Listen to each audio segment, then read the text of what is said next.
തൃത്താലൂരിലെ BJP. സ്ഥാനാർത്ഥി V Unnikrishnan മാസ്റ്ററാണ് നമുക്കൊപ്പമുള്ളത്. മാഷേ നമസ്കാരം. അപ്പൊ തെരഞ്ഞെടുപ്പിലെ ചൂടിലാണല്ലോ ഇപ്പൊ നാടും നഗരമൊക്കെ. നമ്മുടെ തൃത്താലയിലെ തെരഞ്ഞെടുപ്പ് പ്രകടനം എവിടെയായി?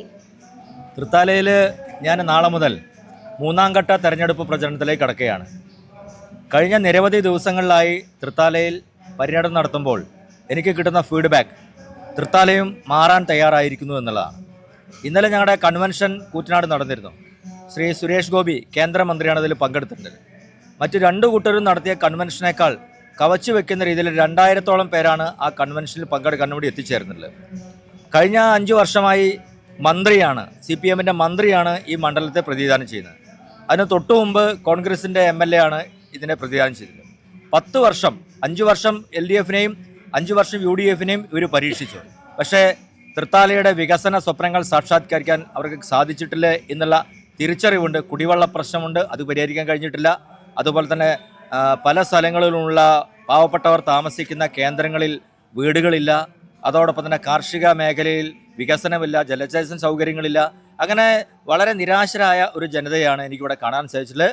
എന്നാൽ അതേ സമയത്ത് നരേന്ദ്രമോദിയുടെ ധാരാളം നേട്ടങ്ങൾ ഈ നാട്ടിലെ അടിസ്ഥാന വികസനത്തിൻ്റെ കാര്യത്തിലും ഓരോ വീടുകളും എത്തിയ ഒരു സാഹചര്യം എനിക്ക് കാണാൻ സാധിച്ചിട്ടുണ്ട്. അതുകൊണ്ട് തൃത്താലയിൽ വലിയ കേരളം എങ്ങനെയാണോ മാറിയത്, അതുപോലെ തൃത്താലയും മാറ്റത്തിന് തയ്യാറെടുക്കുന്ന സൂചനയാണ് എനിക്ക് ലഭിച്ചിട്ടുള്ളത്. തൃത്താലയിലെ ജനങ്ങളുടെ ഭാഗത്തു നിന്നുള്ളൊരു സപ്പോർട്ടൊക്കെ എത്രത്തോളം ഉണ്ട്? തീർച്ചയായും ഞാൻ സൂചിപ്പിച്ചല്ലോ, തൃത്താലയിലെ ജനങ്ങൾ ഒരു മാറ്റം ആഗ്രഹിക്കുന്നു. അതിന് കാരണവും ഞാൻ സൂചിപ്പിച്ചു കഴിഞ്ഞു. 5 വർഷം ഒരു കോൺഗ്രസിനെ പരീക്ഷിച്ചു, 5 വർഷം CPM-നെ പരീക്ഷിച്ചു. പക്ഷേ തൃത്താലയുടെ അടിസ്ഥാന പ്രശ്നങ്ങൾ പരിഹരിക്കാൻ സാധിച്ചു. ഞാൻ പറഞ്ഞല്ലോ, കുടിവെള്ള പ്രശ്നം. കേന്ദ്ര ഗവൺമെൻറ് എല്ലാ കുടുംബങ്ങൾക്കും കുടിവെള്ളം എത്തിക്കാനൊരു പരിശ്രമം നടന്നു. പക്ഷേ തൃത്താലയിൽ ഇന്നും കുടിവെള്ളം കിട്ടാത്ത നിരവധി 17,000-ഓളം കുടുംബങ്ങളിൽ കുടിവെള്ളം ഇതുവരെ കിട്ടാത്ത സ്ഥലങ്ങളുണ്ട്.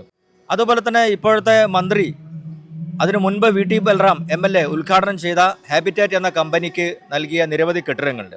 വലിയ അഴിമതിയാണ് അതിൽ നടന്നിട്ടുള്ളത്.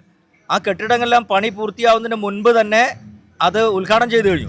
ഇവിടെ ഒരു പാലം ഉദ്ഘാടനം ചെയ്തിട്ടുണ്ട്, അതിന്റെ അപ്രോച്ച് റോഡ് ഇല്ല, അതൊന്നുമില്ല, ഉദ്ഘാടനം കഴിഞ്ഞു. ഉദ്ഘാടന മഹാമഹമാണ് ഇവിടെ നടന്നുകൊണ്ടിരിക്കുന്നത്. മാത്രവുമല്ല, ഇതിന്റെ തൃത്താല അറിയപ്പെടുന്ന മഹാകവി അക്കിത്തത്തിന്റെ പേരിലാണ്. മഹാകവിയാണ്, തൃത്താലയുടെ അഭിമാനമാണ്. അദ്ദേഹം മരിച്ചിട്ട് അദ്ദേഹത്തിന് ഒരു സ്മാരകം പണിയാൻ വേണ്ടി 5 കോടി രൂപ ഗവൺമെന്റ് വകയിരുത്തി എന്നാണ് പറയുന്നത്. ഞാൻ കഴിഞ്ഞ ദിവസം അദ്ദേഹത്തിന്റെ 100ാം ജന്മദിനത്തിന് അദ്ദേഹത്തിന്റെ വീട്ടിലും അദ്ദേഹത്തിന്റെ തറവാട്ട് വീട്ടിലും പോയിരുന്നു. ആ തറവാട്ട് വീട്ടിൽ ചെന്ന സമയത്ത് അവിടെ ഒരു പരിവർത്തനം ഉണ്ടാക്കിയിട്ടില്ല. ആ വീട് സ്മാരകമാക്കുമെന്ന് പറഞ്ഞു, അവിടെ സാംസ്കാരിക നിലയം പണിതു എന്ന് പറഞ്ഞു. അതൊന്നും ചെയ്തില്ല. വാര്യംകുന്നന് സ്മാരകം പണിഞ്ഞവരാണ് ഇവർ. മഹാകവി അക്കിത്തത്തിന് സ്മാരകം പണിയാൻ അവർ തയ്യാറായിട്ടില്ല. വളരെ വലിയ പ്രതിഷേധം അതിൽ ജനങ്ങൾക്കെല്ലാം ഉണ്ട്. പാക്കനാരുടെ നാടാണ് തൃത്താല. പാക്കനാരുടെ സ്ഥലം പോയി നോക്കുമ്പോൾ ദയനീയമായിട്ടുള്ള അവസ്ഥയാണ്. പാക്കനാർക്ക് സ്മാരകം പണിയാനോ അതിനെ പുനരുദ്ധരിക്കാനോ സാധിച്ചിട്ടില്ല. എന്ത് വികസനമാണ് ഇവർ ചെയ്യുന്നത്? ഒരു തരത്തിലുള്ള വികസനവും. ഞാനിപ്പോൾ ഗ്രാമീണ റോഡുകളിൽ യാത്ര ചെയ്യാം. ആ ഗ്രാമീണ റോഡുകളിൽ യാത്ര ചെയ്യുന്ന സമയത്താണ് അവിടുത്തെ ദുരിതം മനസ്സിലാവുന്നത്. ഒരു റോഡും ഒരു തരത്തിലും പുരോഗതി കിട്ടില്ല. അപ്പോൾ ഇത്തരത്തിൽ തൃത്താലയുടെ വികസന സ്വപ്നങ്ങൾക്ക് സാക്ഷാത്കരിക്കുവാനോ തൃത്താലയുടെ ജനങ്ങളുടെ അഭിലാഷങ്ങൾ പൂർത്തീകരിക്കാനോ ഇവിടെ MLA ആയിട്ടുള്ളതും മന്ത്രിയായിട്ടുള്ള 2 മുന്നണികളും സാധിച്ചില്ല. ആ തിരിച്ചറിവ് ജനങ്ങൾ ഒരു പ്രതിഷേധമായി, ജനാധിപത്യത്തിൽ ബുള്ളറ്റിനേക്കാൾ ശക്തിയുണ്ട് ബാലറ്റ് എന്ന് പറയാം, ഇതിന് കാത്തിരിക്കുകയാണ്. ഏപ്രിൽ 9-ാം തീയതി അവൻ കാത്തിരിക്കുകയാണ്. ശക്തമായ പ്രതിഷേധം നൽകാൻ വേണ്ടി കാത്തിരിക്കുകയാണ്. തെരഞ്ഞെടുപ്പിനോടനുബന്ധിച്ച് എന്തൊക്കെ വാഗ്ദാനങ്ങളാണ്, ഇപ്പോൾ വിജയിച്ചു കഴിഞ്ഞാൽ എന്തൊക്കെ വികസന പദ്ധതികൾ നടപ്പിലാക്കാനാണ് ഉദ്ദേശിക്കുന്നത്? തീർച്ചയായും തൃത്താല ഒരു കാർഷിക സമൃദ്ധമായ പ്രദേശമാണ്. തൃത്താലയിലെ ജനങ്ങൾക്ക് കാർഷിക മേഖലയിൽ മിനിമം സപ്പോർട്ട് പ്രൈസ് ലഭിക്കുന്നില്ല. സപ്ലൈക്കോ അവരുടെ നെല്ലൊന്നും എടുക്കുന്നില്ല. ഇടനിലക്കാരൻ കൊണ്ടുപോയി ആ നെല്ല് വിൽക്കുന്ന സാഹചര്യമാണ്. അപ്പോൾ ഇടനിലക്കാരന് കമ്മീഷൻ കൊടുക്കണം. ഗവൺമെൻറ്റിൻ്റെ സപ്ലൈക്കോ എന്തുകൊണ്ടാണ് നെല്ല് സംഭരണം നടത്താത്തത്? NDA ജയിച്ചു കഴിഞ്ഞാൽ ഈ തൃത്താല നിയോജകമണ്ഡലത്തിൻ്റെ കാർഷിക മേഖലയുടെ അഭിവൃദ്ധിക്ക് വേണ്ട എല്ലാ കാര്യങ്ങളും ചെയ്യും. കർഷകരുടെ മിനിമം സപ്പോർട്ട് പ്രൈസ് നടപ്പിലാക്കും.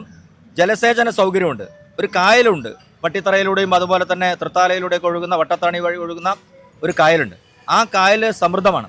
ആ കായലിൽ നിന്നും ജലസേചന സൗകര്യം പ്രയോജനപ്പെടുത്തി ഈ തൃത്താലയിലെ കാർഷിക മേഖലയ്ക്ക് ഏതെങ്കിലും തരത്തിലുള്ള കാർഷിക വികസനം നൽകാൻ വേണ്ടി ഈ ഇവിടുത്തെ മന്ത്രിക്കും ഒന്നും സാധിച്ചിട്ടില്ല എന്നുള്ള തിരിച്ചറിവും ഉണ്ട്. ഭാരതപ്പുഴയുടെ തീരത്താണ്. ആ ഭാരതപ്പുഴയുടെ തീരത്തുള്ള തൃത്താലയിൽ കൃഷിക്കാർക്ക് ആവശ്യമായ യാതൊരു അധികാരത്തിൽ വന്ന് ഞങ്ങളെ ജയിപ്പിച്ചു കഴിഞ്ഞാൽ ഈ കാർഷിക മേഖലയുടെ കാർഷികരുടെ എല്ലാ പ്രശ്നങ്ങളും പരിഹാരം ഉണ്ടാകും. മറ്റൊരു കാര്യമുണ്ട്, ഒരു കാര്യം 100% ഉറപ്പുവരുത്. മഹാകവി അക്കിത്തത്തിൻ്റെ സ്മാരകം ഈ മണ്ഡലത്തിലെ MLA ആയിക്കഴിഞ്ഞാൽ ആ നിമിഷം അതിനാവശ്യമായ പദ്ധതികൾ കേന്ദ്ര സാംസ്കാരിക വകുപ്പുമായി സഹകരിച്ചുകൊണ്ട് ആ ഒരു അക്കിത്തത്തിന് സ്മാരകം പണിയാനുണ്ട്. പാക്കനാരുടെ സ്മാരകവും അതുമായി ബന്ധപ്പെട്ട് പണിത് ഉണ്ടാക്കും. യുവാക്കൾക്ക് തൊഴിൽ നൽകാൻ ആവശ്യമായ നിരവധി സ്റ്റാർട്ടപ്പുകളും അതുപോലെ തന്നെ ചെറുകിട സംരംഭങ്ങളും തുടങ്ങും. മഹിളാ ശാക്തീകരണത്തിന് വേണ്ടിയുള്ള നിരവധി പദ്ധതികൾ, ആ പദ്ധതികളെല്ലാം നൽകും. കേന്ദ്ര ഗവൺമെൻറ് നൽകുന്ന, സാധാരണക്കാരൻ നൽകുന്ന എല്ലാ പദ്ധതികളും ഓരോ വീട്ടിലും എത്തിക്കാനുള്ള കാര്യങ്ങളും NDAയുടെ ഭാഗത്തുനിന്ന് ഉണ്ടാവും. മാത്രമല്ല, തൃത്താല എന്ന് പറയുന്ന ഒരു പ്രദേശത്തിൻ്റെ സാംസ്കാരിക ഭൂമിക വളരെ വലുതാണ്. മേഴത്തൂർ, അതുപോലെ തന്നെ അക്കിത്തത്തിൻ്റെ, പാക്കനാരുടെയൊക്കെ മണ്ണ് എന്നൊരു സാംസ്കാരിക കേന്ദ്രമാണ്. ആ സാംസ്കാരിക കേന്ദ്രം എന്നുള്ള നിലയ്ക്ക് ടൂറിസത്തിന് ധാരാളം സാധ്യതയുള്ള പ്രദേശമാണ്. ആ ടൂറിസത്തിൻ്റെ സാധ്യത പ്രയോജനപ്പെടുത്തിയിട്ടേ ഇല്ല. നിരവധി ടൂറിസ്റ്റുകൾക്ക് തൃത്താല വരാൻ ചെയ്യും.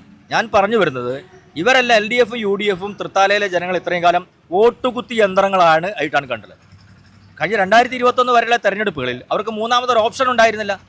ഇത്തവണ കേരളത്തിലെ 24-ൽ തൃശ്ശൂരിൽ 3-ാം സ്ഥാനത്തുണ്ടായിരുന്ന സ്ഥാനത്തൊന്നും MP-യും കേന്ദ്രമന്ത്രിയും ഉണ്ടായി. തിരുവനന്തപുരത്ത് തലസ്ഥാനം, തിരുവനന്തപുരത്ത് കോർപ്പറേഷൻ മേയറുണ്ടായി.